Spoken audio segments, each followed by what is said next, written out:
नमस्कार,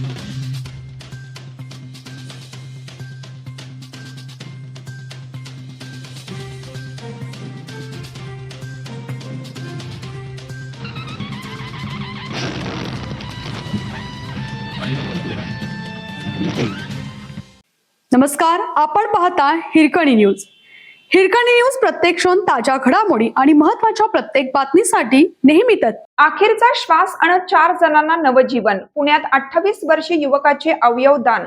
अवघ्या 28व्या वर्षी नियतीने हिरावून नेलेल्या एका युवकाच्या निधनाने कुटुंबावर दुःखाचा डोंगर कोसळला. मात्र या असहाय्य दुःखाच्या क्षणी कुटुंबियांनी घेतलेल्या एका धाडसी निर्णयाने त्याच्या मृत्यूला अर्थ दिला.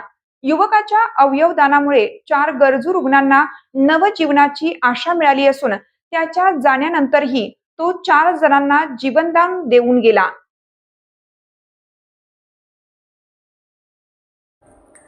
हा युवक रोजंदारीवर काम करून कुटुंबाचा उदरनिर्वाह करत होता. 9 ऑगस्ट रोजी घरच्या दुसऱ्या मजल्यावर पत्रे ठोकण्याचे काम सुरू असताना त्याचा दुर्दैवी अपघात झाला. या अपघातात त्याच्या डोक्याला गंभीर दुखापत झाली. त्याला तातडीने डॉक्टर विठ्ठलराव विखे पाटील प्रवरा ग्रामीण रुग्णालय लोणी येथे उपचारासाठी दाखल करण्यात आलं. डॉक्टरांच्या पथकाने शर्थीचे प्रयत्न केले, मात्र उपचार निष्फळ ठरले.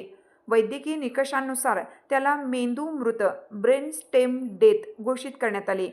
कुटुंबाचा कर्ता आणि अवघ्या 28 वर्षाचा तरुण अचानक गमावल्याचे दुःख कुटुंबियांसाठी असहाय्य होतं. अशा परिस्थितीत अवयवदानाचा निर्णय घेणे कठीण होते. मात्र कुटुंबियांनी मनावर दगड ठेवून आपला माणूस गेला पण त्याच्या अवयवांमुळे दुसऱ्यांचे प्राण वाचू शकतात या भावनेतून अवयवदानास संमती दिली. या एका निर्णयाने दुःखाचे रूपांतर आशेत झाले. युवकाच्या शरीरातील अवयव आता विविध रुग्णालयात प्रत्यारोपणासाठी पोहोचवले असून 4 रुग्णांच्या आयुष्यात नव्या पहाटेची शक्यता निर्माण झाली आहे.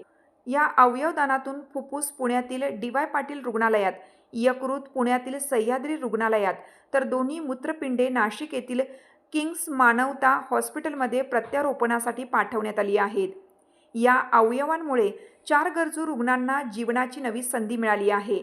या निधनाने कुटुंबाचा आधार हरपला, पण कुटुंबियांनी घेतलेल्या अवयवदानाच्या निर्णयामुळे त्याचे अस्तित्व 4 अनोळखी कुटुंबियांच्या आयुष्यात कायमचे कोरले गेले आहे. एका तरुणाचा मृत्यू 4 कुटुंबासाठी जीवनाची नवी आशा ठरला आहे.